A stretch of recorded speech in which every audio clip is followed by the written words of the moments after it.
The rain hammered the city like it had a grudge, turning the streets of Manhattan into slick mirrors that reflected my fractured nerves.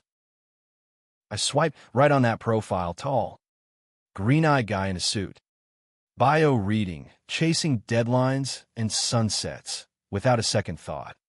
My thumb slick with the cheap Merlot I'd chugged to drown the loneliness. But when the match lit up my screen, and his face sharpened into focus, my heart didn't flutter, it plummeted, because there he was, Alexander Hale, my boss, the man who signed my paychecks and held my career in his iron grip. I'd been at Hale and Associates for 6 months, a fresh-faced marketing assistant clawing my way up in the cutthroat world of New York advertising. 25 years old, straight out of state college in Ohio. I'd moved here chasing the neon dream, trading cornfields for concrete jungles. The job was my lifeline, decent pay, a cubicle with a view of the Hudson if you squinted past the pigeon shit. Alex, Mr. Hale in the office was the enigma at the top, 32, impeccably dressed, with a voice like aged whiskey that could command a boardroom or unravel a pitch. He was the guy who remembered your birthday, but never smiled. The one whose rare approvals felt like sunlight breaking through storm clouds. Gay. The rumors swirled like office gossip, whispers about exes in the Hamptons. A rainbow pin tucked in his desk drawer, but no one dared ask. Not in a firm where image was currency. That night, after the match, I stared at my phone until the battery screamed for mercy. His message popped up at 11:47 p.m. Sunsets hit different in this city. What's your favorite spot? My fingers trembled as I typed back. The High Line at golden hour. You. It was harmless. Anonymous. 2 strangers flirting in the digital ether. Except we weren't strangers. By midnight, we'd exchanged stories, him about late-night runs along the East River to clear his head after brutal client calls, me about botched campaigns that left me questioning every life choice. His words carried a weight, a subtle ache that mirrored my own hidden truths. I'd known I was gay since high school, burying it under straight-laced facades and one-night stands that left me emptier. Coming out in Ohio had been a pipe dream. New York promised reinvention, but fear still chained me. The next morning, the elevator ride to the 42nd floor was torture. I clutched my coffee like a shield, eyes glued to the digital floor counter as it climbed. And there he was, stepping in on 38, shaking rain from his umbrella, that navy suit hugging his frame like it was sewn on. Our eyes met for a split second, his green gaze sharpening, then flicking away like I'd imagined it. "Morning, Ellis," he said, voice steady as steel, nodding to me and the 2 suits beside us. "Morning, Mr. Hale," I mumbled, throat dry, the lie of normalcy burning my tongue. The rest of the day blurred. Emails, spreadsheets, a team meeting where he praised my mock-up for the new energy drink campaign. "Ellis, this is edge. Run with it," his tone professional, but his eyes lingering a beat too long. Or was that my paranoia? By lunch, the app buzzed again. "High Line it is. Ever try the tacos from that truck at the end?" I nearly dropped my fork in the break room, heart slamming against my ribs. This was insane, flirting with the man who could fire me with a signature. But the thrill coiled in my gut, warm and dangerous, like sneaking a smoke behind the bleachers back home. I replied, "Guilty. Extra guac makes it forgivable." His response, a laughing emoji. Then, "Forgiven. What's the wildest pitch you've ever killed?" We danced around the edges, sharing war stories without names. building a bridge in the shadows. That night, alone in my shoebox apartment in Brooklyn, I scrolled his profile again, photos of him hiking in the Adirondacks. Shirtless and sun-kissed, a stray dog at his feet. God, he was beautiful, all sharp lines and quiet strength. And I was just Jake Ellis, the kid from nowhere pretending to belong. Days bled into a week, the dual lives sinking like a bad spy thriller. At work, we were ghosts, polite nods in hallways, clipped instructions over conference calls.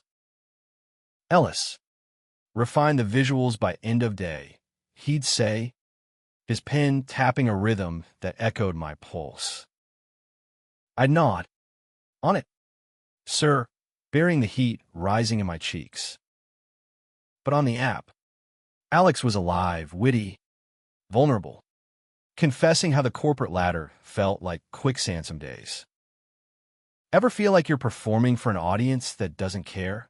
He messaged one Tuesday. I typed back, every damn day. But then you find one person who sees the real you. Send. Delete. Send. My thumb hovered, hard in my throat, but I hit it anyway. The pretense cracked on Thursday. I was in the copy room, wrestling with the jammed printer, when he appeared behind me, too close. The scent of his cologne, sandalwood and citrus, wrapping around me like a secret. Need a hand? His voice was low, for my ears only. I turned, our arms brushing, and there it was, recognition, raw and electric, in the flicker of his eyes. Got it, I stammered, yanking the paper tray free. He leaned in, under the guise of helping, his breath warm against my ear. The high line. Saturday, 6 p.m., not a question. A dare. I nodded, barely, as he straightened. All business again. Carry on. Ellis. He walked out, leaving me slumped against the machine, knees weak, the hum of the office fading to white noise. Saturday arrived like a storm front, humid air thick with promise. The High Line buzzed with joggers and tourists, wildflowers nodding in the breeze off the river. I spotted him first, leaning against the railing, suit traded for jeans that hugged his thighs and a simple gray Henley that stretched across his chest. No tie, no armor. Just Alex.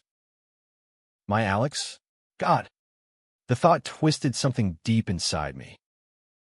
You made it, he said, smiling that rare, crooked grin that lit his face. We walked, shoulders brushing occasionally, the city sprawling below us like a canvas of chaos and light. Tacos from the truck, greasy, perfect, eaten on a bench as the sun dipped, painting the skyline in fire. Conversation flowed easy, no filters, his divorce from a woman he'd married to please his Texas family. The quiet coming out at 28 that cost him half his friends, my fumbling first kiss with a college roommate. The shame that followed like a shadow. You're braver than you know. Jake, he said, our knees touching now, deliberate. His hand found mine under the table, fingers lacing with a gentleness that undid me. Says the man who built an empire from scratch. I laughed, but it caught, tears pricking unexpected. In that moment, under the fading light, New York felt small, conquerable. We kissed there, slow and searing, his lips tasting of lime and salt, the world narrowing to the press of his body against mine. It was everything, fireworks, homecoming, the first real breath after drowning. But Monday morning shattered it. The office was a viper pit, a major client bailed on the energy drink pitch, fingers pointing like accusatory arrows. Alex, Mr. Hale, called an emergency huddle, his face a mask of fury. This is sloppy. People. Heads will roll if we don't salvage it. His eyes skipped over me, cold as the AC blasting overhead. I slunk back to my desk, the weekend's warmth curdling into dread. Was all a game? A boss blowing off steam? My phone vibrated. The app. Last night was a pause. Then, everything. But we can't let this touch work. Relief flooded me. Chased by ice. Pretend. Again. The charade deepened. A tightrope over an abyss. Stolen glances across the bullpen. His foot brushing mine under the conference table during strategy sessions. Accidental to everyone but us. Nights blurred into fevered meetups. A dive bar in the village where we laughed over whiskeys. His hand on my thigh under the booth. A midnight movie in an empty theater. His whispers against my neck unraveling me. Love crept in unannounced. Soft as fog off the harbor. You're the only real thing in this fake-ass city, I told him one night. Tangled in his sheets in his Tribeca loft. The skyline twinkling like conspirators outside. He pulled me closer, his heartbeat a steady drum against my chest. Then stay. Make it real, but secrets fester. Whispers started, interns gossiping about Hale's golden boy, a rival exec. Marcus from Creative, eyeing me with venom, sniffing for weakness. Marcus was the ladder climber, all slick hair and sharper ambition. Gay too, but the type who wielded it like a weapon. One afternoon, he cornered me in the stairwell. Careful, Ellis. Sleeping your way up? Seen it before. His smirk was a blade. I denied it. Hot denial. But doubts seeded. Was I just a distraction? Alex's messages grew sporadic, late nights swallowed by crises. Rain check. Beautiful, leaving me adrift in my apartment. Scrolling old chats like lifelines. The blow came mid-October.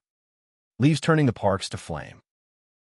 A team-building retreat in the Catskills. 2 days of trust falls and forced camaraderie at a lakeside lodge. Alex pulled strings to room us separately. But fate laughed, a booking glitch. And there we were, assigned the same cabin.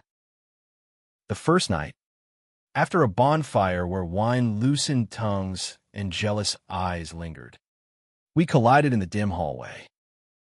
This is torture, I hissed, backing him against the wall, our breaths mingling. He cupped my face, thumbs tracing my jaw. Worth it. Every second, we tumbled into my room. Desperate, clothes shedding like old skins, his body arching under mine in the firelight from the hearth. It was raw, reclaiming nails on skin, gasps swallowed in kisses. The world reduced to us. Morning brought reckoning.